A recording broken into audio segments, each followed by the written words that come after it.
afternoon, good morning from where you're joining. Thank you for chiming in our conversation to at least break a little ice. Hello? We can hear you. All right. Right about now, today we're having a panel discussion on the topic we've been having the theme for IWD for the year, accelerate action, and then we are trying to streamline it to empowering women to build a future of possibilities, empowerment to build a future of possibilities. So I'd like to start off with the conversation we're initially having with regards to comfort or fashion. Which would you choose as a lady, whether in tech or in any environment? Yes, we've had, you know, opinions, we've had personal experiences, and I like to start off the conversation with the fact that we can have both. Actually, we can have comfortable fashion. We can be fashionably comfortable. We can be comfortably fashionable, and so that's one of the conversations we're having today with regards to we being in the room when decisions are being taken with regards to women products, with regards to policies regarding ladies, with regards to um, courses that ladies can take. We've been in the room of leadership, we've been in the room of policy making, we've been in the room of decision taking and things that affect us. You know how it is if you are building an app that has to do with a woman going through a menstrual cycle and there is no woman in the room, setting will be off. I mean, I can't even imagine how the UI UX would be. I can't imagine how that product would actually be for the users itself. So that's why this conversation we're having today is quite important. That while we're talking about empowering ourselves to build a future of possibilities, we also have to be comfortable in that future that we're looking forward to. We have to um, have our voice heard in those rooms. We have to create space for ourselves in those rooms that we can take those decisions together and accurately for ourselves. So yes, accelerating action, we've spoken about how we can empower women, but now I have taken a conversation forward with regards to actually taking action and making deliberate steps in this regard, how we can break into leadership positions. We have a lot of discussions regards to how we can present ourselves even in a male dominated environment, how we can make our voices heard. So today I'll just take you through our housekeeping rules. The recording has already started for the session, so please keep your microphones on mute. We want to hear you speak, definitely, but for now let's keep our questions to Q&A section and have our microphones muted. You can have your cameras on if you would like to, because we're having a hearty conversation today. And the recording will also be on YouTube in case you are not comfortable with the recording going on live while you are here. Our YouTube channel will also be published and we'll be giving our handles. As TechStylers, we were founded in 2020, May 30 to be precise, as a community focused on supporting women who desire growth in technology. Join our sessions and our platforms. So we welcome everyone who is a supporter of tech and supporters of ladies, especially in tech. And our vision is to bring more women into technology by empowering them through skills and training and empowerment. And so we meet every month for inspirational sessions, every last Saturday of the month for inspirational sessions. We also have annual training called Tech Deep Dive. We'd like to follow up on all our social media handles. We are where you are. LinkedIn, YouTube, Instagram, TikTok. We have the website. We are on X. Find us there. Very shortly, in terms of announcements, we'll take it again after the session. We'll have our April inspirational session, 26th of April 2025. There are scholarships available that has been posted within the community. Here are some of them as well. We trust and believe that we'll take advantage of the scholarships, especially in this month of March. There's a couple of scholarships available for women and ladies, especially who want to break into technology. Also, we'd like you to follow us, join our volunteers, join us on all our platforms. And so, very, very quickly, to start off this powerful conversation, I'd like you to meet our panelists and I'd like you to meet our moderator. So, first of all, I'll introduce our moderator. Our moderator is our community manager. Her name is Miriam. And she's a very hearty lady. You can see through her picture, she's very smiley. She professionally, Miriam is everything cybersecurity, information security. She's a GRC analyst, that's governance, risk, and compliance analyst. She also has an MSc in cybersecurity. She's also a banking executive. Please let's give a round of applause to Miriam, who is our moderator for today. And we have Foyin. Foyin is apologies for this picture. Foyin is co-founder of TechStylers. She's a regional director in Microsoft. She's also an MVP, 5-time MVP. She's very passionate and self-driven about a lot of things, community, developing people. She has a word that she always says, that she has to be better than she met you as much as she can. And so we are happy to have her on this panel speaking to us today about this very important topic that we are discussing. If you have a personal conversation with Foyin, you find out that there are even some things that by yourself you'll be like, oh, really? Foyin feels like I can do this thing. Can I really do it? Yes, you can. She's a community person. She's a knowledge sharing advocate. She also she believes that processes can be simplified as much as possible. We don't have to make things too difficult for ourselves.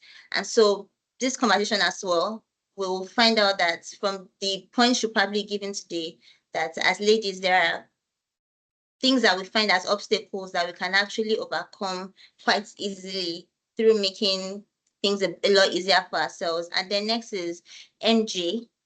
Her name is Olajumoke Toriola. We call her MJ. Michael Jackson of TechStylers. And Michael Jackson of M365 community. She's the founder of M365 community. She's an amazing lady. That community has grown to, I don't know, I think over 1,000 right now. And she keeps giving. She keeps giving. She wants people to get as much scholarships as possible because she believes that as you learn, you want to relearn, you would have, opportunities for training that we can get, especially as Africans. The exchange rate is very expensive. So yes, that is a very big consideration for writing exams, professional exams. And so she goes all out to look for those scholarships, training. So people as much as possible. She's also a regional director in Microsoft. She's a trainer. She's an advocate for community development as well. She's the kind of person who mentors you and gives you, she kind of gives you wings to fly. That get in touch with me. Just let us know what we can do better. Let's just do this thing. And in MC, we here, TechStylers, call her Madam MG because she's like the mommy. And yes, I'm going to Nihinlola. This is icing on the cake for us, our global president. We call her CNN Hero, just so you know. CNN Hero Award. So everything you're going to hear today from me, Lola. In fact, then this is our topic of today. This is our topic of today, that future of possibility. We must be in that future because she's very optimistic. Oh my God. Very, very optimistic. She's one of the persons who would be in a room and no gatekeeping. She will open that door for ladies, handhold you to get into those same doors, into those same rows, introduce you to people she knows, and helps you to soar also while you try to climb through your career. She's a mentor par excellence. She She's a prominent figure in the intersection of technology industry. She has been in banking, she has been in technology, cybersecurity, AI, IT governance, enterprise architecture, Scrum, Agile, ISO standards, product management. I'm losing my breath. Transformational digital transformation. She's a C-suite person. Yes. So that's how I'll just put it. She's a C-suite person. She's also an accomplished author. She has won certificates and a lot of recognition in the Forbes Technology Council and through the mentorship program that she runs. She's also the kind of person who will tell you her DM is open if you need mentorship and career advice. And so, ladies, or participants, I'd like you to know that today you're in very good hands with regards to our panel session. And so I'll give it to Miriam to take it away from here. Thank you. Wow, I don't even know where to start from.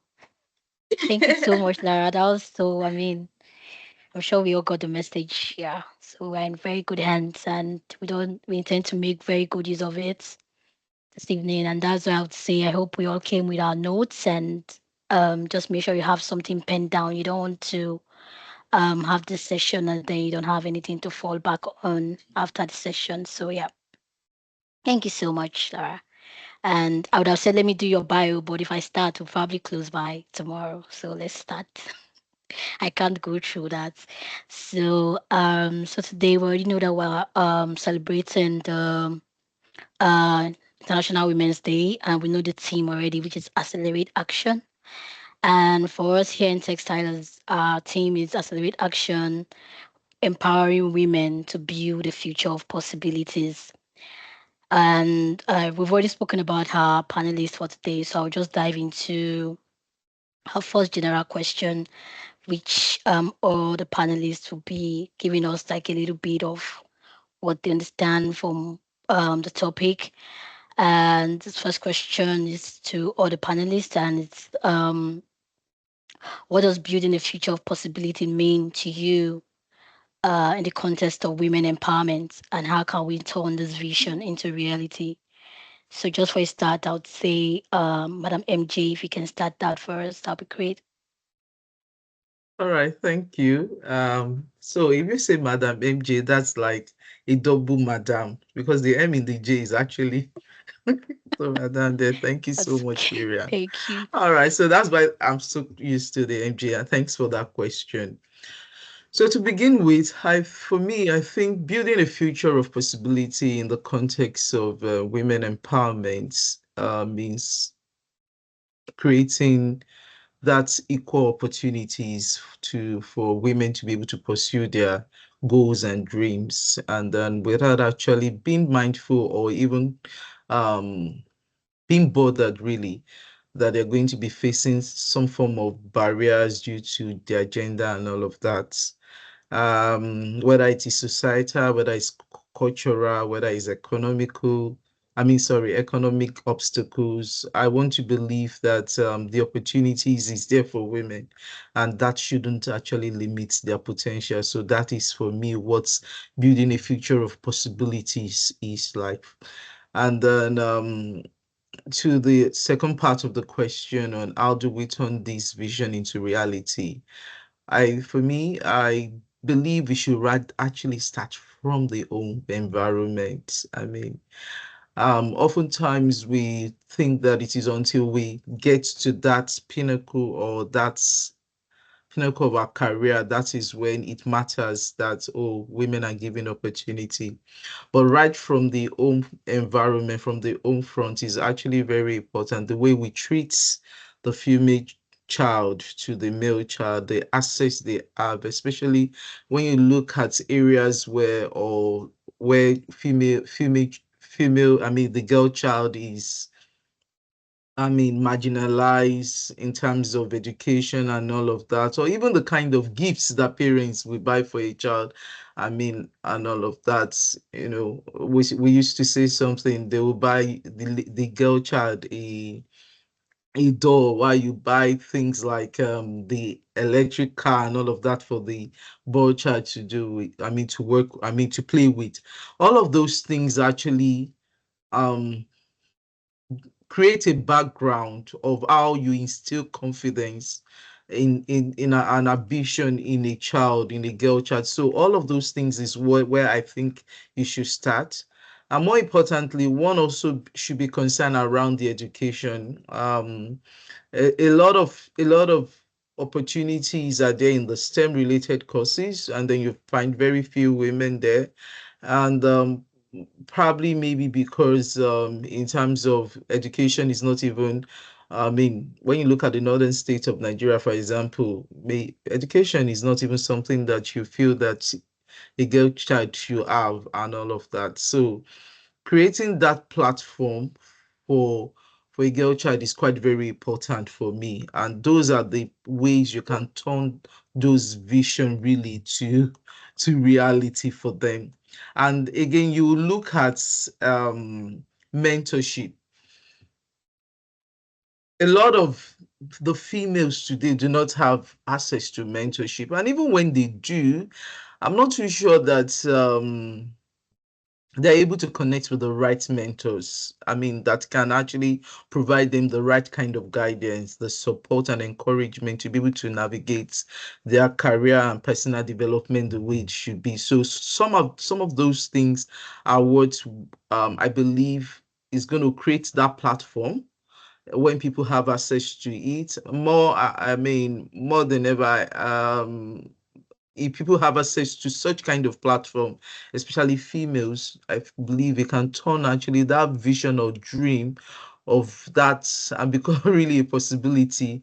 So I don't want to say so much because there's a lot around policy and all of that, but I think I'll leave the rest to my other ladies in the house to talk about it. Thank you, Miriam. Thank you. Yeah. Um, so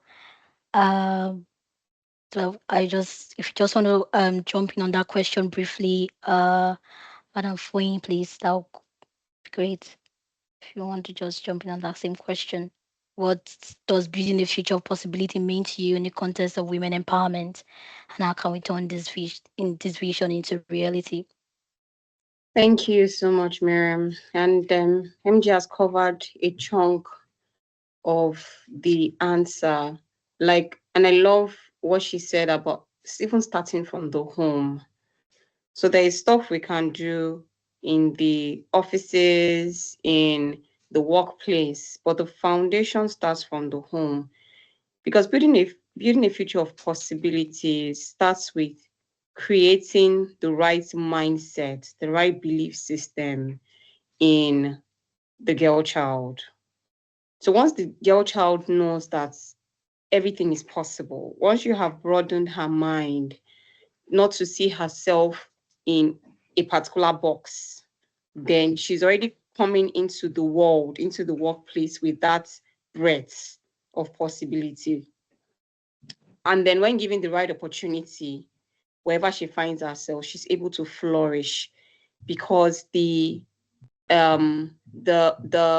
teachings that limits her has been taken away and addressed even from the home. So in terms of building that future of possibility starts with the mind. So I think our role and our place is to expand the mind of every lady, every girl, every woman that we have around us. Help them to see that there is a bigger picture for you. There is a bigger place you can be, and you can attain, and you can achieve. So that's the first thing. So that mindset and having that opportunity to expand the mind of people around us is one of the important things in terms of building the possibility. So now, how do you turn this vision into a reality? So we've done our bit. We've expanded the mindset of the girls at home. MG has expanded a lot on how we can do that. We've expanded the mindset of the ladies around us as well, our friends, our colleagues. Then how do we make this a reality? That's where the mentorship comes in. That's where leadership comes in, coaching comes in, as of course, policies as well in the workplace that ensures that everyone has an equal opportunity. And it's fantastic because one of the reasons why I love where I work now is I met like 2 or 3 partners already that told me I became a partner when I was on maternity leave. And I was like, wow, like partner is one of, I think it's probably like the most senior role you can even get to in a consulting firm. I was like, oh, I became a partner when I was on. So that shows that going on mat leave as a woman shouldn't be a blocker to your career. But what they're looking at is all of the work that has been done before you went on mat leave. So it's not a case of, oh, this person is off on mat leave and will be away for the next 6 or 12 months. So there's no point, so that recognition is there. And for me, that's a practical example of equal opportunity, So in the workplace, seeing a male colleague and a female colleague equally in terms of what value have they brought to the table, how have they matched up with their colleagues, and not in the line of, oh, this person is pregnant and will be off on maternity leave for the next X months. So that's the practicality that we as leaders need to bring into the workplace, where every female feels that, and knows, not just feels, knows that I also have equal opportunity as my fellow male counterparts. And then the policies and everything that we build will just drive that. Thank you. Wow, thank you so much. That was a lot already. So, Madam LA, if you just want to throw in a little bit of light into that question, please. Okay. Thank you, everyone. Hello, everyone. So it's not Madam Ellie, it's Ellie. Okay, Thank you. All right. So I was just jotting down when my colleagues were speaking, and they said, they talked about opportunities, they talked about, so many things. But I just want to add to that and to say that for me, building a future of opportunity is, I'll throw it back as a question. And what do I mean? I mean, why should we keep struggling between 26% and 30% in the workforce as women? Why? Why can't we be even equal? Why can't we be 50-50, 50% men, 50% women? Why can't we be 60-40, 60% women, 40% men, where the men will be chasing to catch up with us? So that is what I see as building a future of opportunity. And how can we do that? We can start by ensuring that every stereotype that is a blockage, we're ready to fight it as women. The theme for this year is accelerate action. How can we accelerate that action? By supporting one another, by ensuring that, where you can build up another woman, you should be there to say, look, I'm going to give you a helping hand. I'm going to help you. I'm going to support you, as against looking at that woman as a competitor, right? So that goes a long way. So we should look at that future of possibility as no brainer. We've stayed behind for too long. It's time for us to move forward. And we can only move forward if we're ready to support one another. If we are ready to break that glass ceiling. If we are ready to ensure that we want to eradicate the stereotype. If we are ready to say no more bias. If I come into an organization and I come in, to get hired, right? And there's a guy too that is going to be hired on the same role. We should know, like I always say, at everywhere I have the opportunity to talk about it, I am first human before my gender. So the right that guy has to qualify to get an interview on that role is the same right that I have as well. So we have to build that internal confidence ourselves. Yes, we've had situations where they said, oh, maybe our own parents didn't do it well. They allowed us to go to the kitchen. They allowed the guys to play football. They bought us toys, baby dolls. They bought the guys cars. Fine. Maybe our generation will get it right. So in getting it right, how are you preparing that future girl into the workforce? Forget even the STEM now, even in finance, in other areas. Okay, yeah, this is STEM. We're talking STEM. How are you preparing that girl child? Are you supporting her financially? Are you still in the school of thought that no, you're a girl, please, you can't do more than OND or BSc, you know, you can't do the rest in your husband's house? Is that what you're doing? You know, so we need to position ourselves as parents, as leaders, as young adults, you know, to say, I'm going to support every woman I meet. If that's going to be my ministry, that's what I'm going to put down, that everybody was, when they talk about LA, what they're seeing is LA supports every woman that she comes across, you know, in every area or in any field, right? So we need to ensure that we get to that stage, and we can't get to that stage without talking about it, without having forums like this, without, you know, bringing in a lot of awareness everywhere we have the opportunity. We need to let people understand that, look, we are first human before the gender. So you can put that stereotype on us. You can't put that what's it called now, that cap on us to say, look, this is where you can get to. I recall Foyin was saying, Foyin said that someone got to the level of a partner, which is high. I mean, I'd worked in a consulting firm, so I understand what she's saying, you know, and she was probably thinking about, you know, how did you navigate the maternity leave and all of that. All those kind of things should actually be eradicated when you're looking at women, gender, and you're looking at workforce, right?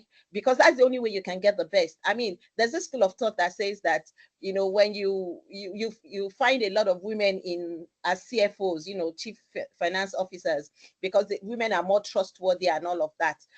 And so if that school of thought is so real and it's been proven, right, over time, why can't we start seeing women being in that leadership role? Why can't we see more, you know, C-suite people on that role that are female, so that you can have that balance, so that when decisions are being made at the board level, you know, the decisions are unbiased. You have from the female perspective, you have from the male perspective. And, you know, it's so upsetting and annoying when people say, oh, you know, we had to bring two of you, the two ladies on board because we want to have a balanced board. I mean, it shouldn't be that way. It should be you're qualified to be a board member, not because you want to have a balanced board, not because the regulation says there has to be a female on the board, you know. So we need to put our mind away from that thought and begin to see women as equal. You know, we should start seeing each other as human beings first before our gender. Now, I think the second part of the question is the vision, right? How do you turn this vision into reality? So I jotted some things down. How do you turn it into reality? Policy. There has to be policy enforcement. We have to be able to say, you know, countries, institutions, organizations have to be able to say, look, as long as you qualify for this role or for this position or for this leadership cadre, no matter who you are, you have to be promoted. You have to be there. So those policies have to be there. And also there has to be policies that talks about balanced gender. Because I mean, if home, for instance, you know, you're married, husband, wife, children, that's balanced. So you can't imagine having an institution or having an organization that is not balanced. Of course, there's going to be chaos, right? No matter how smart the men are, it has to be balanced. That's the way it's been done. So we have to look at policies that talks about, you know, the percentage of balance. I know in Europe, you know, that moved it to 40% at some point. I know some countries, I think it was Poland or somewhere, that had gone to 42%. Good. But you see, we have to ensure that this balance is also, you know, implemented back home, especially in Africa. I also jotted talking about investments. So prior to this time, you know, startups would only invest when the founder or the CEO, you know, are men. But of course, it's changing gradually. And you know, again, it upsets me when people approach me and say, "Oh, we'd like you to be a CEO," and I'm like, "Okay, so what's the catch here?" Oh, because we're looking for investors, and investors feel, you know, they like to invest where the CEO is a female. I'm like, no. So I've turned down a couple because you're not telling me that I earn this. You're telling me that you're giving it to me because you're looking for investors. which is absolutely wrong. You know, we merit it, we worked for it, then we should earn it, right? So again, when you're looking at investment, look at that individual as human, you know, and you find out that by the time you're able to give space to women, you know, at the C-suite level, or at the board level, you would always find out that it's easier for you to invest in such companies, because automatically women will just, you know, end the role to become CEO, right? And another thing that I jotted was mentorship. I know Foya talked a bit about mentorship. You know, when you talk about mentorship, now I find it very strange. You know, when I go to organizations, I talk to my clients and I'm like, look, why don't you set up a mentorship um um um and let people mentor, you know, different kind of mentorship. It could be mental health, it could be career mentorship and all of that. And people just look at, I'm like, no, why would I want to waste money on that resources? But you'd be amazed that people don't even know the direction. I mean, in those days when I got into tech, I, I literally had bosses that told me, what are you doing here? Your mates are in marketing. Go and sell HP computers. Go and sell Dell computers, you know. What are you doing? Why are you database? Why are you writing SQL? You know, and I'm like, what is going on here? There are days I'll go back home and cry and cry. I'm like, did I just waste this number of years? You know, so we need to ensure that there's mentorship incorporated in organizations. It can be like a CSR for the company. It can be like you're just bringing the mentors, certified mentors, once in a while to say, you know what, every quarter, you know, have a mentorship session. Um, Part of your leave, you are going to use 1 week to speak to this particular mentor. And you'll be amazed that people would have direction. They'll know what to do. They'll find help in their career paths. They'll find help mentally. They will find help in every aspect of their life. So for me, I think these are the ways that we can actually, you know, create that future of possibility and also implement it. Thank you. Wow. Oh, okay. So I mean, that's a lot there. Just a lot of points to note. And I think one that really speaks to me would be first, we are first human before. I mean, sorry, I just need to go back there to get my point. That says that we are first human before our gender, and then of course, for whatever position to find ourselves in our workplaces, let's know that we merited it. And also, a lot have spoken about support as regards women, learning to support ourselves. And so, our next question would have been challenges on leadership. Well, I think you've spoken on leadership to a very good extent. So, we'll just go into the next question, which is going to be referred to MJ there. Can you share a personal, professional experience where you had to push through adversity to create opportunities for yourself or others?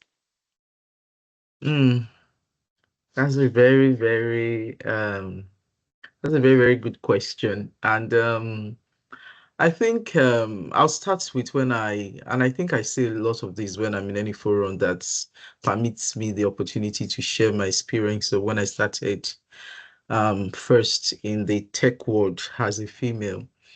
Could remember I was supposed to go for a deployment in a government parastatals, and then all along that I've been having the conversation with the person. He thought he was talking to a man because my voice sounds husky, and if you don't put a face to my name, you actually to my voice, not my name, you actually think you're talking to a man. So, and then when we got to the airport, I knew he kept on asking the driver um like who did he pick, and the guy said, well, he was saying he's a lady and all of that. And we got to the site. When we got to the site, I with my forwardness wanted to greet that. Okay, now I brought out my hand forward to greet the man, and he just walked past the hand and then asked me, he said, where is your boss? And I was like, okay, no problem. So I decided to gather my strength that I know, one of the things, and why I'm sharing this story, because each time I share it with people, and the reason is because I don't want you to get discouraged if you're a female or you're one that you aspire to be someone great, especially not in the tech industry, but whatever career path you have chosen for yourself. I mean, and then if you want that career path at the end of the day to be on the leadership level, you do not have to give into any form of bully or any form of discrimination if you find yourself in one. And so what I did was that in every conversation we're having, that we'll have like a kickoff meeting and all of that, he would just shut me up, he would do this. And then when it was time finally for me to speak, I was using my skills to speak. And that was what I was doing. So each time I will ask a question, and the question will be, and I'll say this, I will ask it politely, because it wasn't, sometimes you just need to, when you want to put people in their place, you put them in their place in a polite manner, and then for you to also gain the respect at the end of the day at that table, which is very important.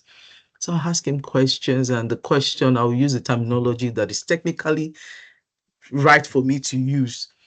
And then it will look blank, and I'll say, oh, okay, so let me explain further. And I'll explain further, but in a nice way. And I knew I got my respect from the table then. So one of the things I believe, what I did was that's on the professional ground. I believe that, and I put it in the chat window, which is what I tell people.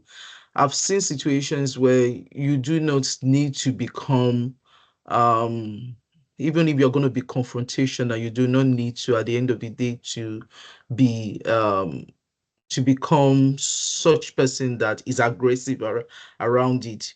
You can actually make your point and then make an humble whoever needed to be. So one of the things I did was that I had the opportunity to have women around me. Women, my bosses are women. I know people, I know a lot of you will know. And then they were able to guide me and give me that wings to fly, for me to be able to be encouraged wherever I go. So when it gets to any kind of room where I found that opposition or whatsoever, I just calmly make you, at the end of the day, humbled, and then respect that even though I am a woman, which I used to tell people a lot, it's just a definition of gender.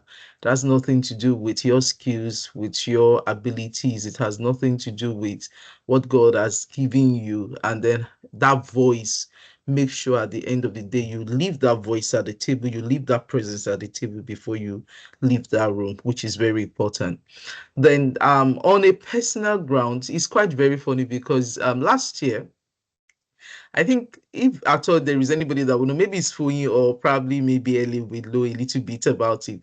I was coming down the plane in the Nigerian plane anyway, and I had a knee injury, and that was during that last year that I actually left. I decided to go outside the country to see if I can get a treatment for it. But one of the things I did differently, because sometimes, if you've got into that place where you are very, very active in your career and all of that, everything is moving, and you have some of setback.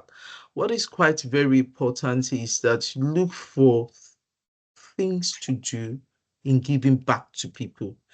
And funny enough, I think I was very active in the community last year, because I was busy just getting things, and I was having inspiration. Oh, let's do this, let's do this. That was how we came up with our cohort, doing the project aspect and all of that. So what was I after? Just to create a platform for people where it doesn't really matter where you find yourself.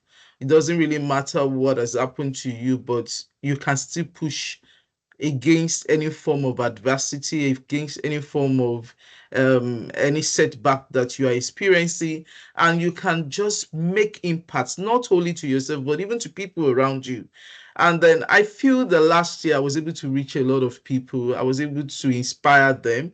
And last year was a very funny year for me, because a lot of the things, I think I got the most award last year in terms of all of the things we did.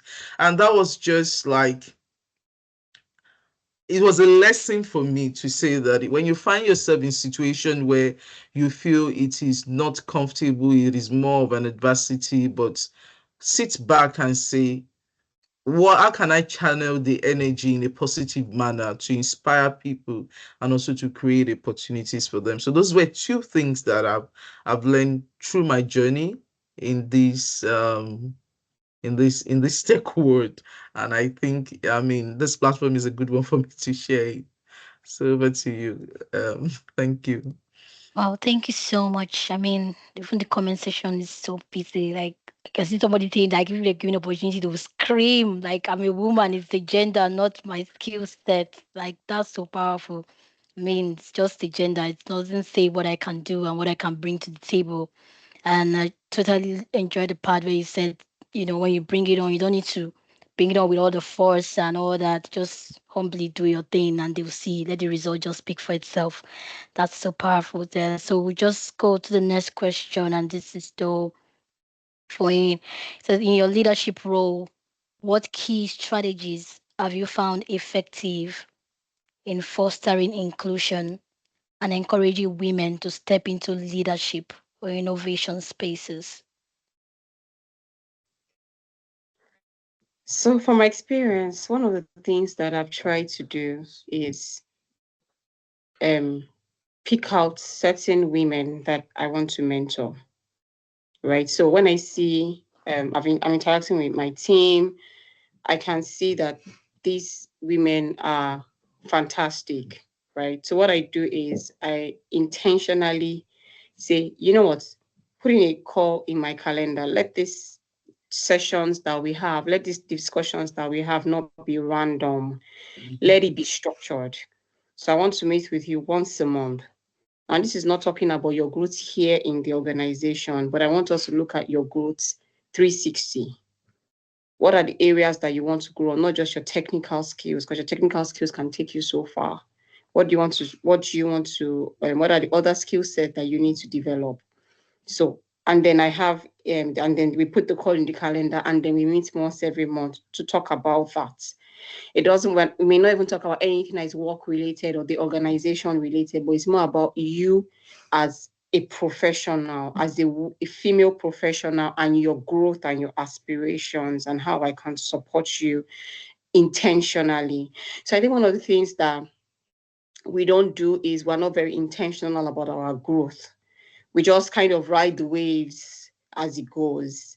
So that was what I took that upon myself as a leader, as a female leader, to say I'm going to pick out 2 to 3 women that I want to help, and this is one of the things that I'm going to do to support them. So that's on a one-to-one basis. And the other thing as a female leader is to look out for opportunities.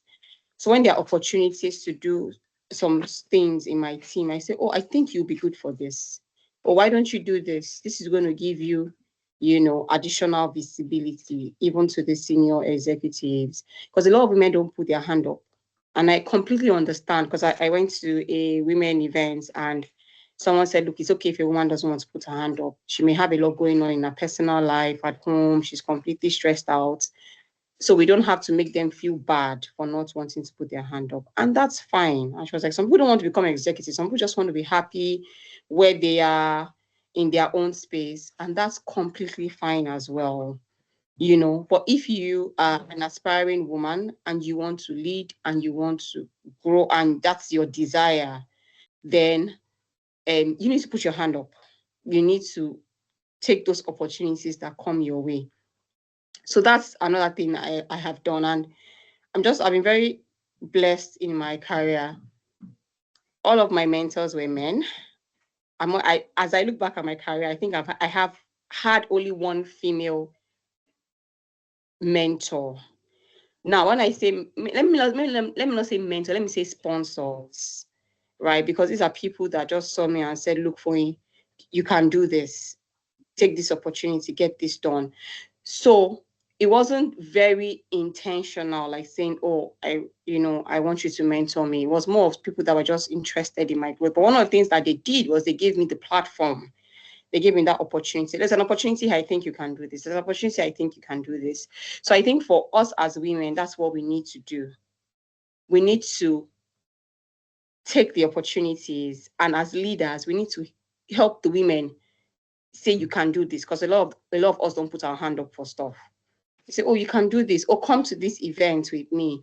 I'm going for this female event, come along with me. So that's something I also do as well. I'm going for this, I'm going for that, come along with me. Oh, I saw this online, this would be good for you. Even for my friends, I see an award, I say, oh, this award is, go and apply for this, and I think you would get this award. So it's just looking out for each other, and as a leader, you have a better view of what those opportunities are in the organization. So help the other women, even when they're not raising their hand up, to say, yes, I think you can do this, you'll be good at this. And then you give them the opportunity, and then you don't leave them as well. It's not just saying, oh, there's an opportunity here, go and do it. And the woman is struggling, in the deep ocean, and she's drowning.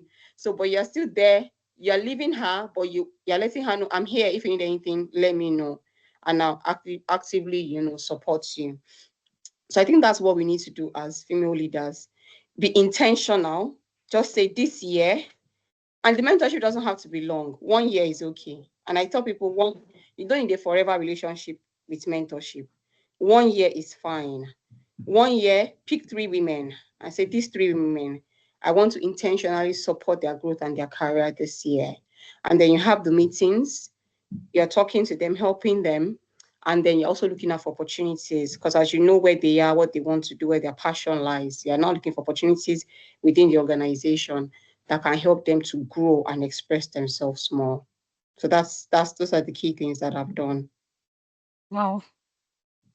Okay, thanks so much. I mean, just like you said, like sometimes people don't just put up their hands, even when they can do it. They just lay back until someone says you can do it, and then they just come to the spotlight and then they shine. So yes, thank you so much for bringing that up as well. I know you've also mentioned there that they need to be strategic, not just intentional, but also be strategic and also putting in their efforts. Thank you so much for the support on that one. And so our next question will be to LA. So is how do you think organizations and institutions can better support women in building their careers that shape their future, especially in a male dominated field like tech?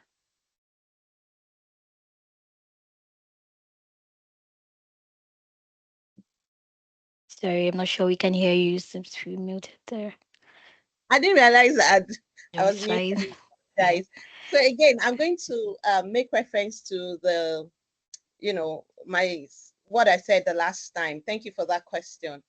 When I started my career over 25 years ago, counting, and for some reason, I got bullied, but then, women are not allowed to speak out, unlike now that bullying is a big deal. So it's I couldn't speak out, and of course the organization did not even give me the chance to. I had, like, in the team, we had, like, apart from the fact that I was the youngest in the team, youngest employee, I had like over 20 other guys working with me. So things like cabling, had things. I started with IT support before I got into, database and all of that. Was always midnight work. Then, servers, they take turn. We do overnight, work overnight, unlike now that you don't work overnight in financial institutions. So when the timetable for night is here, it's always me, all the bad, wicked things, not knowing that they were training me. So the question is, how can organizations support? These days, in those days too, I remember that when you're when you're trying to get a job, right? And then our resume used to have gender, female, all those useless things you are not supposed to put in the resume. Sorry to use that word. Primary school and all of that. And once they see gender female, they don't even bother to call you, and you're wondering what's going on. Thank God for AI. At least now you don't need to put all of that. And AI knows specifically what it's looking for in your resume when you post it, But then again, we need to do more, because in hiring, when you eventually get hired, maybe they just want to fill in the numbers. You know how HR is. Okay, let's get 20 people. We only need one person. Oh, okay, add the ladies, let's just fill in the numbers. And you even do better. You find out that the head of the department, the CIO, which usually is a guy in most cases, would say, I don't think I want a female, because she's going to tell me, oh, she's getting married, she start having children, the child is ill, she has menstrual issues and all of that. And that does not even help. So organizations need to do better when it comes to hiring, when it comes to even schools that female goes to, things like that. They need to ensure that they give priority to women, knowing that, we wear so many caps. Again, organizations need to look at the culture. What kind of culture do we have? I always tell people, and I've done it before, I'll leave a toxic environment for a pay cut. That's me. Because, I mean, maybe men can take all the BS, but I won't take that BS. I won't bring down my integrity. I won't, allow anything to affect my career, my name, and all of that for a toxic environment. So environment where they can talk to women anyhow, they can, enforce a lot of things because they're like, because you're a woman. I've gone through it, and I know what the impact that had on me, just like I mentioned earlier. So it's not going to happen again. As I grew, up on the career ladder, I built my confidence, even though it was quite difficult. I didn't have a mentor when I started my career. I had to like kind of self-mentor myself and ask the Holy Spirit to help me in mentoring, because there was no one to talk to.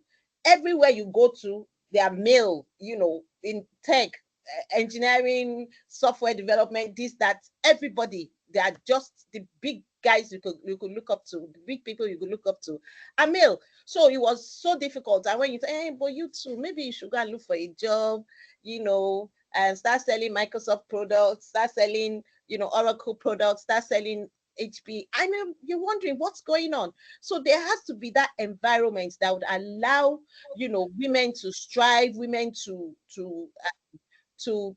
develop themselves, right? There has to be that environment that if I ask for sick leave, I should not have, my boss shouldn't say, oh, there she goes again. It shouldn't look at me from the female perspective that, oh, it's because she's a girl. If she's not a girl, she probably not fall ill and all of that. That was the perspective that employees had or bosses had in those days when it had to do with gender, especially in STEM. But that shouldn't happen. You shouldn't say, oh, she's asking for sick leave or she's ill because she's a girl, is a monthly what. That shouldn't happen. So organizations should create an environment where women can actually be themselves and be able to strive. Again, talk about career paths. I recall too that, in those days when there's a training, especially international training, they were like, no, it has to be we don't want trouble. We don't want this particular person to start getting approval from the spouse and all of that. But they forget that it's the skill set that individual, that lady needs to strive on that job, and not, and they need to start differentiating the personal life of that lady to the work life. You understand what I mean? So in that case, it shouldn't be, oh, she probably won't be able to go for that training just because they feel it's not her entitlement, so they look for other ways to say, oh, she has her children to take care of, so let's look for a man that would go for that training. And that happened in the past. So that needs to stop. Again, what institutions should deliberately start closing that gap of, oh, yeah, in the IT department, you're like 600 in the IT department and you only have 10 female. How does that work? There has to be that balance, because when they talk about, I don't know if it's a myth that, oh, men are wired this way, women are wired this way. So why would I want to own an organization where I will have a particular wired way human being working for me? Of course, I want the mix so that I can get, strategic innovations, plans, and, ideas from different angles, rather than say, oh, it has to be from a particular gender.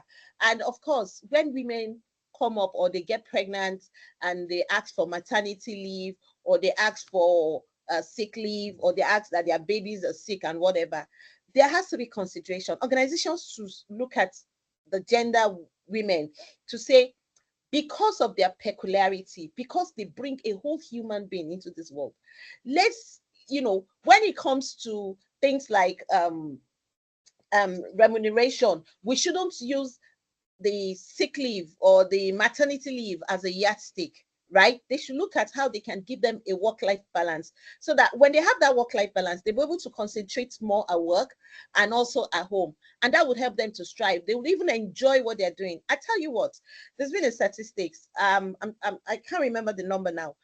They did, there was a research about women that start their career in STEM and the ones that get to the C-suite level. I'm struggling to remember the number now, so I don't want to get quoted wrongly. The percentage is horrible. As in, at some point, they just said, you know what, I can't do this again. I've had it to this. I've had it to the top. I'm giving up. And why should that happen? Organizations should ensure that they give women that opportunity, so that they would actually be able to strive and get to the top of the ladder. And just like Foye had said, there has to be mentors, there has to be sponsors. Now, with mentorship, you're there to guide the it's difficult for women to get mentored in their career place. And I'll tell you why. Because you realize that there are some things you're going through, you can't even tell a guy, and it's affecting you, it's affecting your job. So for instance, maybe a lady that has fibroid or has cysts or something.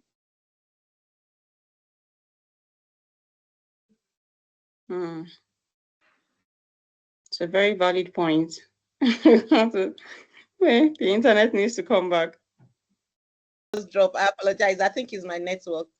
Thank you so much. Sorry about that. Yeah, we've already got so much already from that question. I know you've mentioned that we should create environment that are gender gap free. Of course, less toxic environment. I see somebody there in the chat saying we say no to toxic environment. It's very important. And of course, having a work-life balance environment. Organization should be able to create that where our life is not just focused on work, and should be able to also look into mentorship as regards the workspace for women. Having someone to speak to that totally understands um, you and your work and your other areas of life is very important. Thank you so much for that. So from there, I think our next question now is to Foy. Sorry, we have to come back to you again. So this one is the question is digital technology. We know that digital technology is reshaping industries right now. Like everyone's digital, not just doing digital. There's also AI there. A lot of things coming up digitally, and everyone is just trying to get into that space. So, how can women leverage tech skills and digital platforms to create new opportunities and bridge the gender gap? Yeah. So how can we leverage digital platforms?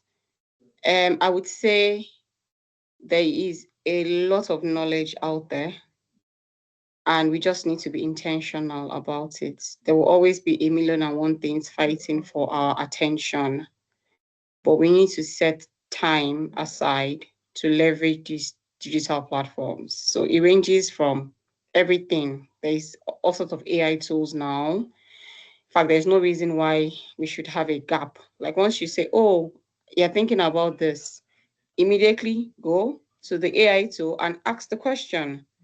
Because it's like you're sitting and you're chatting with, I don't know, 10, 15, 20 professionals who have done the same thing before you, and you get some insights from it. So that's one of the ways to leverage the platforms that we have. And then there's a lot of videos. A lot of people are putting out their thoughts in video content, especially if you want to learn a new technology, you're trying to, like, it's still all hands on.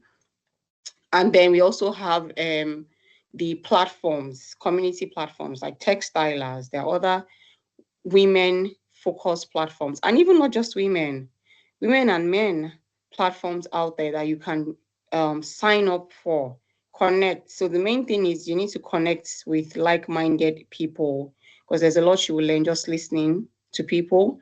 We need to leverage the platforms that are out there, both the AI platforms and the regular ones like YouTube and all. Then follow people on LinkedIn.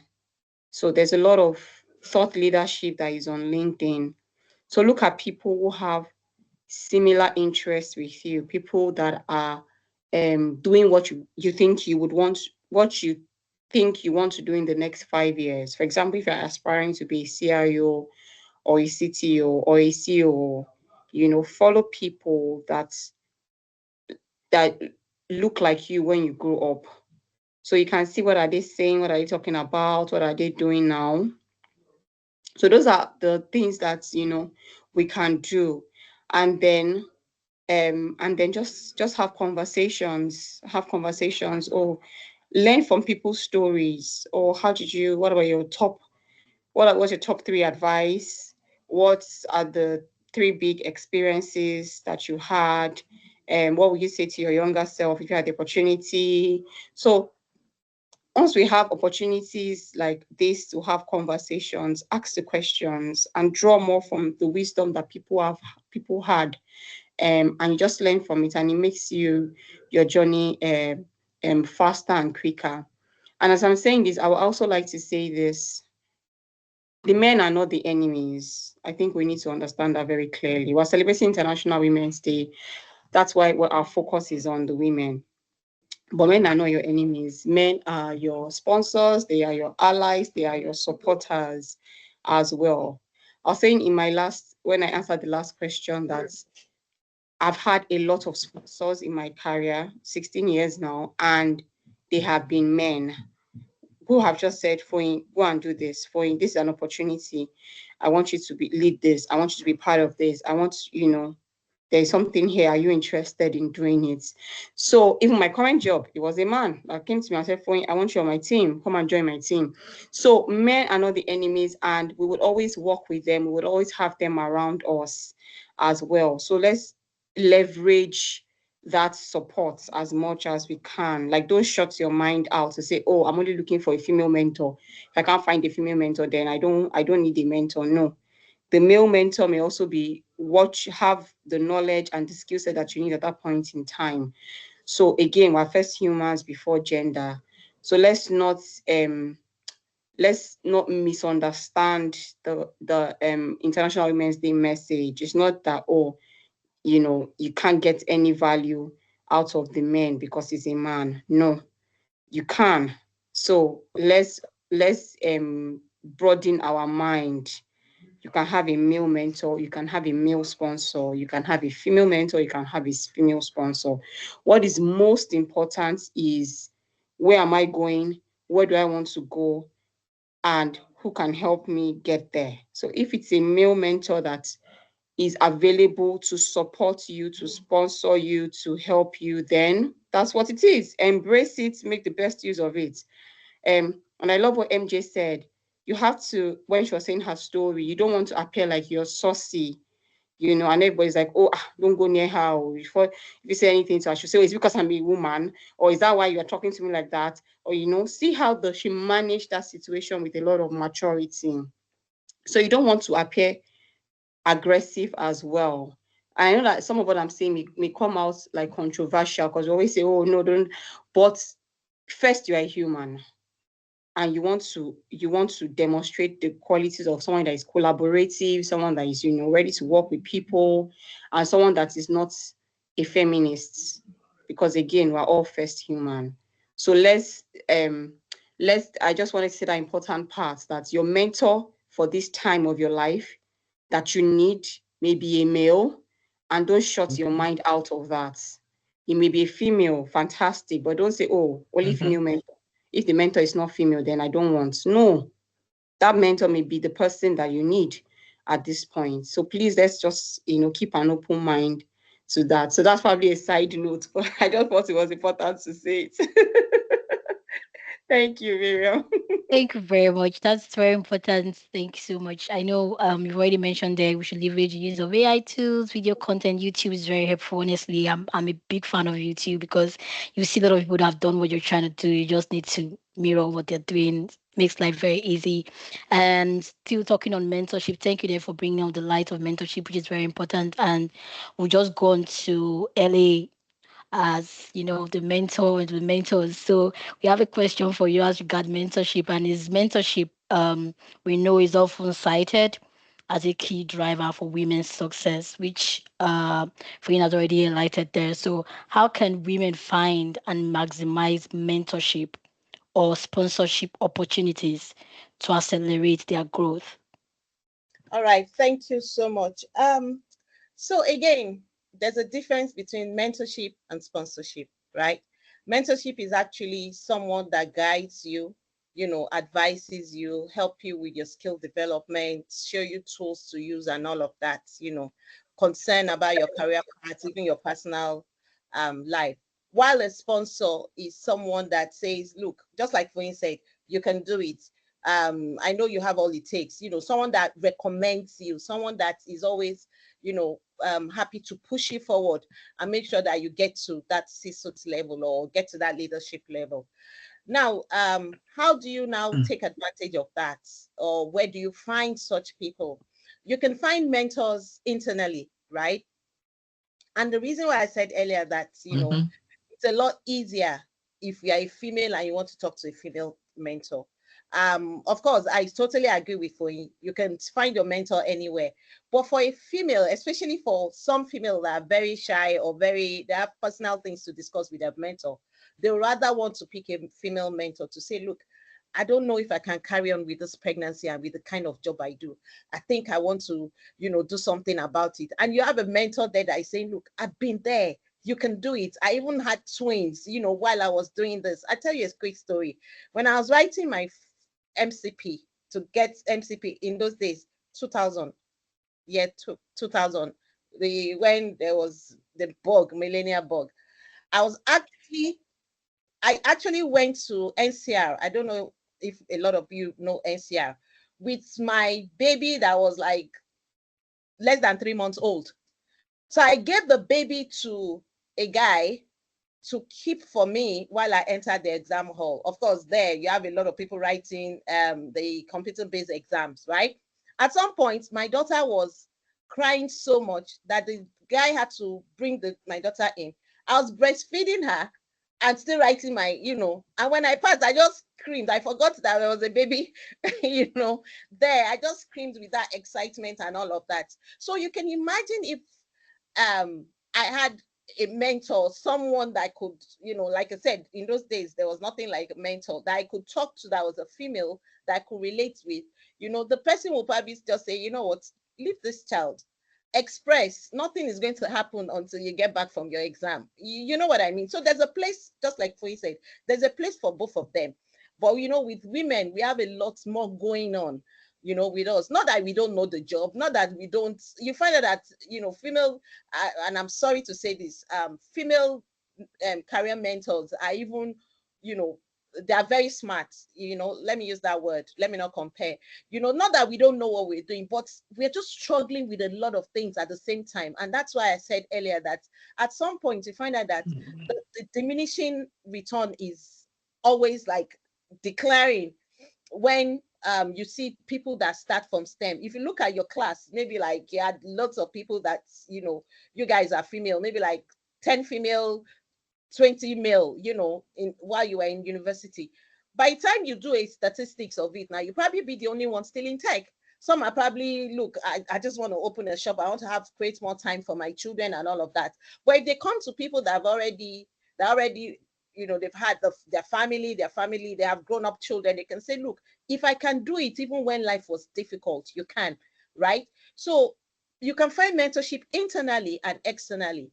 And I like the fact that someone, Foyin said, drop your LinkedIn, search for people, ask questions, always seek for solution. When I do anything, especially when I go for speaking events or whatever I do, or training and everything, I ask the youngest person there, as you can imagine that to say, please, what's your feedback? Because I love feedback. I love feedback so much because I want to improve, right?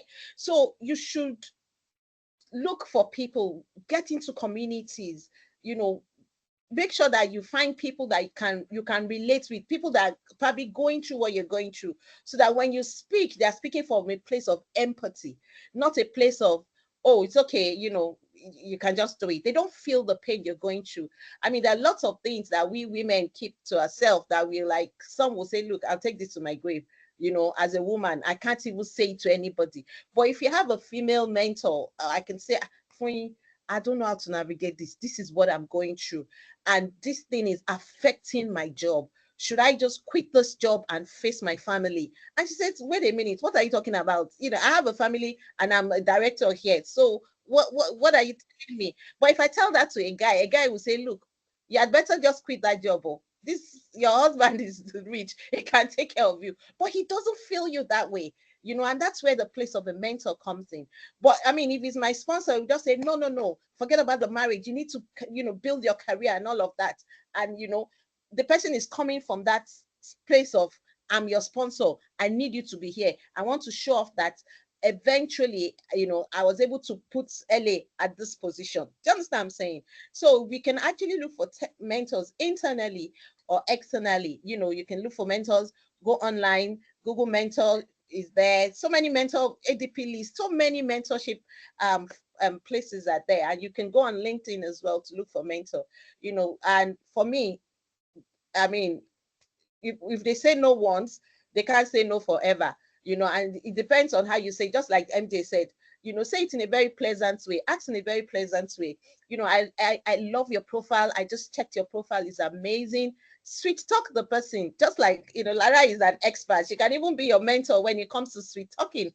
Sweet talk the person such that the person would, feel so loved and wanted and recognized. And before you know it, it's like, I think I've looked through your profile. I think I also want you to be my mentee. I've had cases like that where people talk to me on LinkedIn. I'm like, do you mind if I be your mentor? I think there's something about you, So we should make sure that we are in that position where we can either be a mentor or a mentee. Thank you.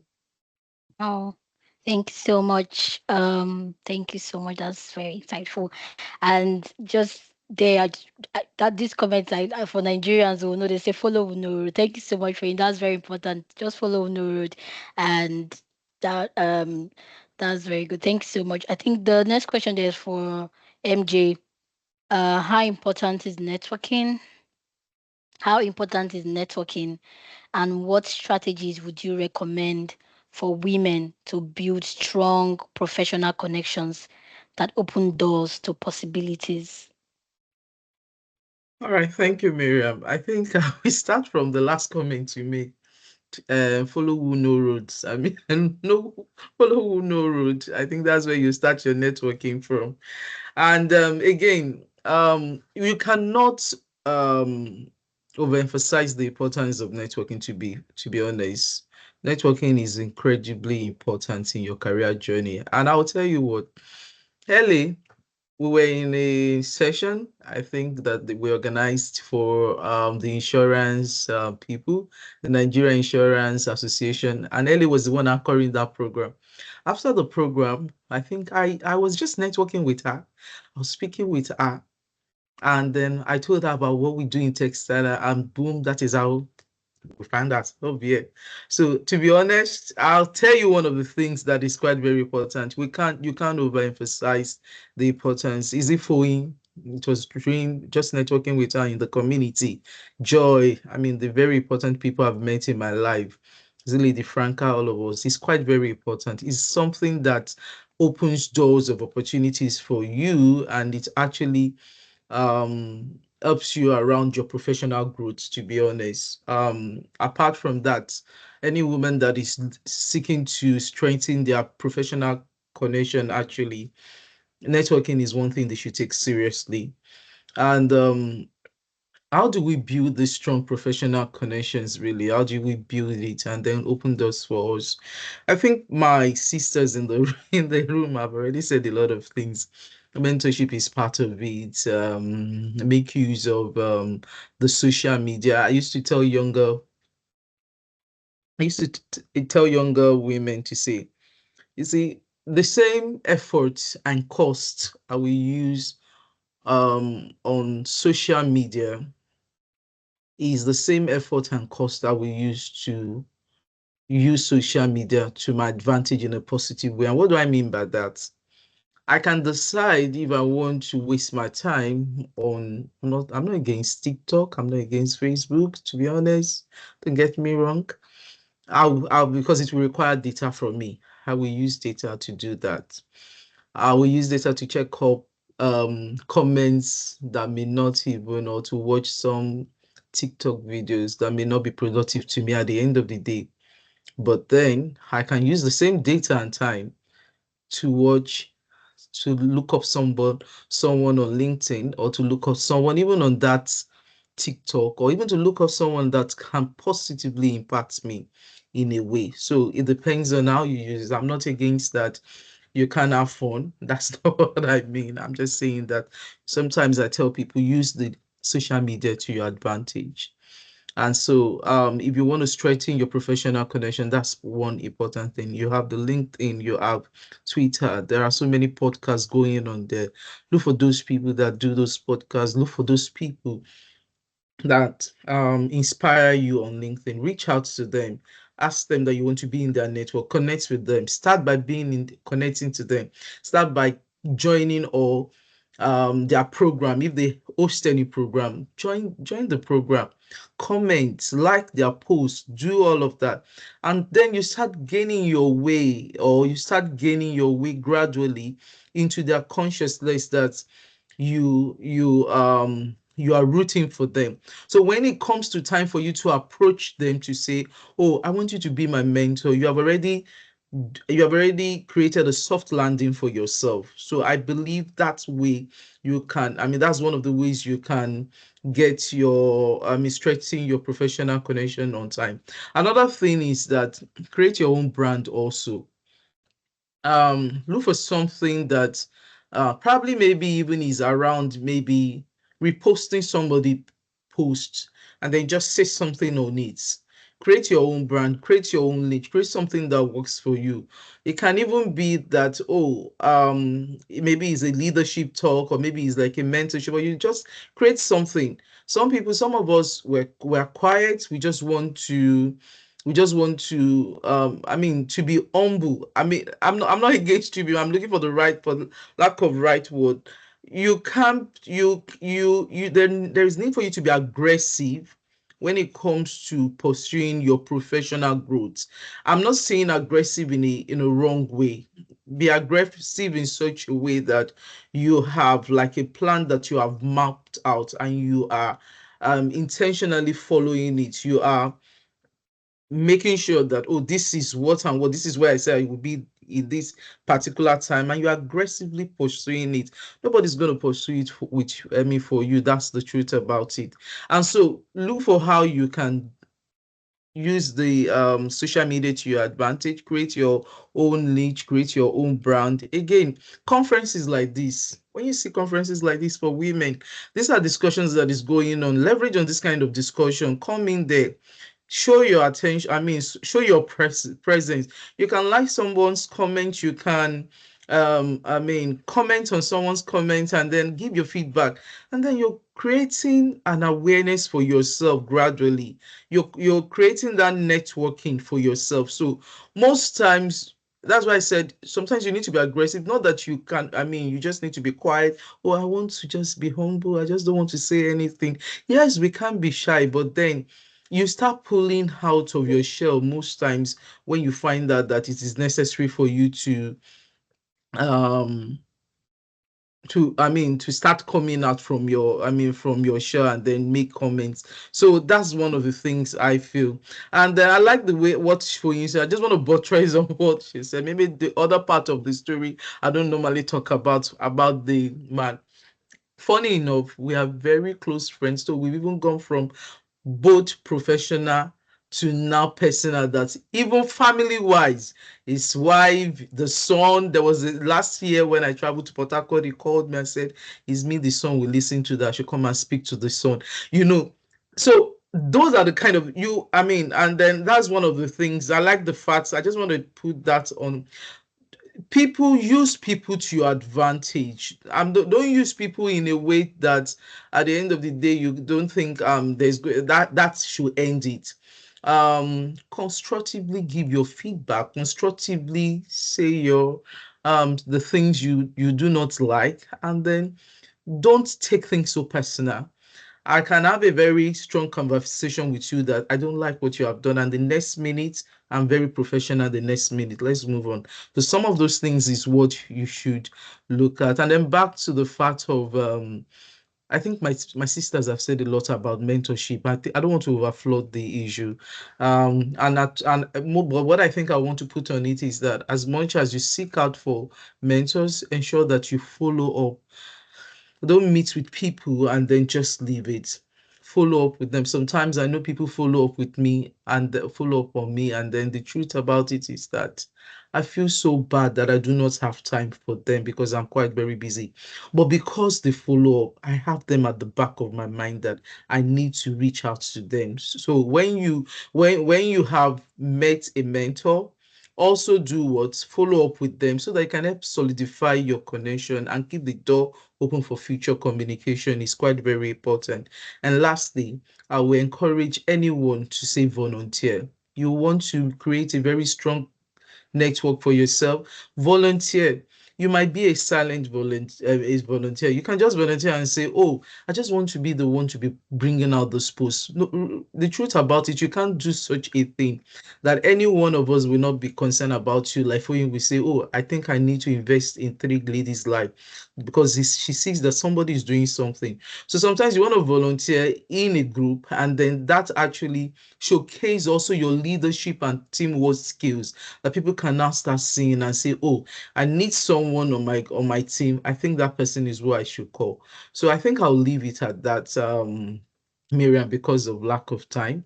And then that's I hope that's it's helpful. And yeah, I think I'll leave it at that. Lara is already raising Thank her hand. okay. Thank you so much. Just before Sis Larry, just a minute there. I know we've noted a lot from what you said. You've spoken that we shouldn't be, too humble, be chase this goal aggressively and make sure that your goals are smart goals, not just putting out, vague goals out there, too much things. I should always welcome constructive feedbacks. Follow-ups. Follow-ups are very important. Even on the job, they will tell you. I mean, you don't just send out something and then you just go and relax. They will say in Nigeria, now you where they find something, now your hand's supposed to long pass. So you don't use the same hand to be chasing something. So if you're looking for something, let your hand be long, Don't sit down in one corner and expect it to come to you. Sorry, Lara, please go ahead. Right. Thank you, Miriam. Thank you, Ellie. Thank you, MG. So to say that we had sent out polls so that our audience can interact with the session for today, just as we wrap up and then have the final word from the panelists. While we do that, I would like us to look at the polls, put in our thoughts, the open-ended questions, put in our thoughts with regards to the questions that have been put in the chat box. Thank you. Hey, thank you very much. Just before that, I just want us to just wrap up with something very quickly from the panelists. Just want us to put this in like few words and then few sentences. So with this to all the panelists, and then I'll start from Ellie. So if we would say what is one major barrier, just one major barrier you think that is holding women back today, what would you say it is? And just in a few sentences, tell us how can this collectively be addressed? Just one barrier, how it can be collectively addressed, and also just after that, you can just as if there's only one actionable step you think women can take to accelerate their journey towards leadership, and innovation and economic empowerment, what would that be? Like, what do you think should be the next step of action? Just one that you think a woman can just pick up and say, let me run with this right now. All right, thank you very much. So one area I see is the imposter syndrome, where women always feel I'm not good enough. I'll just like to encourage every woman watching this now and later to say, remember what I always say, you're first human before your gender. You're good enough. You're the best version of yourself. So saying you're not good enough is just giving up. Never give up. Look for people that have done it before, that are in your situation, and, seek for help. And I'm sure that that help will come. There's nothing you cannot do if you put your mind to it. That's one thing I believe. So for me, I'll say that. And what can they do, right? Sorry, what's the second part of the question? There was one actionable step you think someone can just pick up and say, okay, let me run with this right now. Oh, right. So actionable step you can pick up, I mean, that's part of what I said, is to first look for a mentor. Trust me, maybe that's why I'm so passionate about mentorship.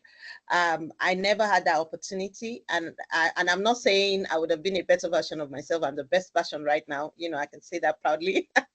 But if there was mentorship like it is now, when I started my career, I can imagine where I'll be. But please look for someone that has been there, that has taken that part to just help you, to make life easy for you. Don't be like those that would say, oh, no, I'm not going to use AI, when AI is obviously going to make everybody's life better, is making everybody's life better. So look for someone that's been there, that can show you the road and make you go there faster. Like someone said, Foyin said, follow person ways that be road, right? Yeah. Are you back, Ellie? Can you hear us? Yeah, I'm done. I hope you heard my last. Yeah, thank you. Yes, thank Yeah. you so much. Okay. Fwayne, please go ahead.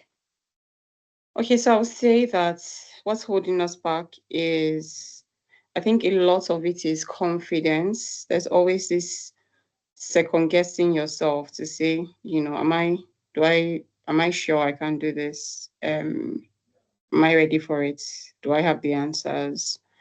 Um, so, and how can you overcome it? It's just believing in yourself, right? I don't want to, Ellie has covered the mentorship part, but I'll say that one thing that is more important um, than connecting with the mentors and getting all the knowledge and all is the application, right? Because there's no point, like you read 5 books, you read 6 books, but how are you applying that to your life? How are you taking actions on it? What is that one thing that you have changed from it? So as we seek to have mentors and connect with people to learn from them, let's not just learn for the sake of learning, or have mentors for the sake of, or if they say, do you have a mentor? I can say, yes, I have a mentor. No, that's besides the point. It's about the learnings. And that's why I really love what Joy said, being teachable. I've mentored people before, and the mentorship almost destroyed the relationship. Teachable. It's not to say, I want a mentor, and then you come to your mentor, and your mentor is giving you objective perspective of the situation, but then you're upset because the mentor is not aligning with you, or not agreeing with you, um or not basically on your side, or siding you, as we say in Nigerian English. So that's not the role of a mentor. The role of a mentor is to give you an objective opinion. If you are bringing a situation and the mentor is like, look, from this situation, as a leader in a business, in this situation, this is 100% objective opinion about it, and it's not what you want to hear, that's fine, but that's the reality. You understand? So you need mentors that can tell you the reality, as early as stress that. However, beyond that, you need to be pliable, as we will say, be teachable. You need to be able to absorb the information and say, okay, MJ also touched on it. What is it that I need to work on myself? How do I need to change on this? How do I need to improve? Because that's the only way you will get better. If you get all the mentors in the world and you're not applying your learnings, you are not improving on it, you are just taking up everybody's time with no progress, then there's no how you're going to get better. So get the mentors 100%. But once you get the mentors, be prepared to be ready to listen, to learn, and to act on it as well. You are not looking for, so you have your mentors, right? You can have your cheerleaders too. Your cheerleaders are your friends. That one is important. But your mentor is not necessarily your cheerleader. Your mentor may be your cheerleader, but your mentor is not equals to your cheerleader. Your mentor is not your friend. So have friends like that you, when you are moaning about something, they can say, "Oh, sorry, oh, and give you all the emotional care." But your mentor will say, "Yes, sorry, but this is what you need to work on." So that's, I think that's, I've kind of answered the question. I've also said my last my parting word as well. Please let us find the mentor, but most importantly, take the learnings and act on it, and that we will all become better versions of ourselves. Thank you. Well, awesome. Thank you so much. Thank you so much. Madam MJ, do you just help us there with I one wanted barrier to you think women are facing as regards what impact women today, and then of course one actionable step that you can take to accelerate their journey. Yeah, I think for me, thank you, Miriam, once again. So I think I will use Joy's word, and I think that's is it a mantra or I call it? She's always saying there is no one stopping you, and you are the one stopping yourself. And I think that you are the greatest blocker obstacle to yourself. I think for me, my own journey in life, one of the things that has helped me, is my pastor, is my father, is my friend. When I was going to school, he would call me back when I've already finished dressing and on my way, and then will call me back. Will tell me go back into inside, go and check the mirror, and then I'll go back check the mirror, like what's happening. I would even think that maybe something is wrong with me. When comes back outside, he will tell me, "What did you see? Tell yourself what you would have wanted anybody to tell you," and that kind of built confidence in me right from time, and confidence not in an arrogant way, but in a way that you know I don't wait to be told who you are or what you are or what you are capable of. Tell yourself, this is me. Sometimes that affirmation that we look from outside or we look from people, and we can actually give ourselves. And if they are not giving us, we can earn it. And that's like the example I gave even with what. So I could have had the choice to say, oh, this person speak to me this way, or he ignored me and all of that. And then I become confrontational in the wrong way. But I know my words. That's the first thing you need to know. I know my worth. I know what I'm capable of. So in a very nice way, I humble you and then gain my respect back. So don't always seek from people what you can give to yourself. Start telling yourself today what you are worth, and start by saying that yes, someone has this. It means that God didn't create you in a different way from that person. If I apply myself to the necessary skill, I can do it also. And then that doesn't mean that you cannot seek for support, for mentorship and all of that. But start by telling yourself what you're capable of. And then if there is any last word I want to say, I think it's sum up in all of this. Believe in yourself. Just believe and go for it. You're capable. Accelerate your action in that manner. Start believing in yourself and tell yourself you are good, you're made for it, and you can accomplish it. So, thank you so much, Miriam. I think Oh, that'll be all. thank you so much. Thank you so much. I just want to thank our panelists. There's been a really powerful section, a lot noted. And yeah, believe in yourself. You can do this. Stand up. Don't be your own self blocker. Just get it done. And just to mention that there are already links on the charts to join our community and also leverage our mentorship. There's a mentorship link there for those asking. There's a question for where can we find mentorship? Yeah, how do you go about finding mentorship? Yeah, so there's a link there. Just join in and also join the community. Thank you so much, everyone. From here, I'll just give it to Lara to conclude. Thank you, Miriam. Thank you.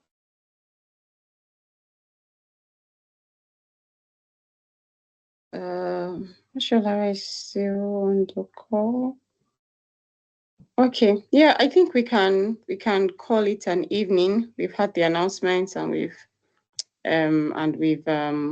put out a lot of links for us. Okay, so we have a question from Tolulope. We actually have I think I'll just stop the recording now, and then we can go through some of the questions.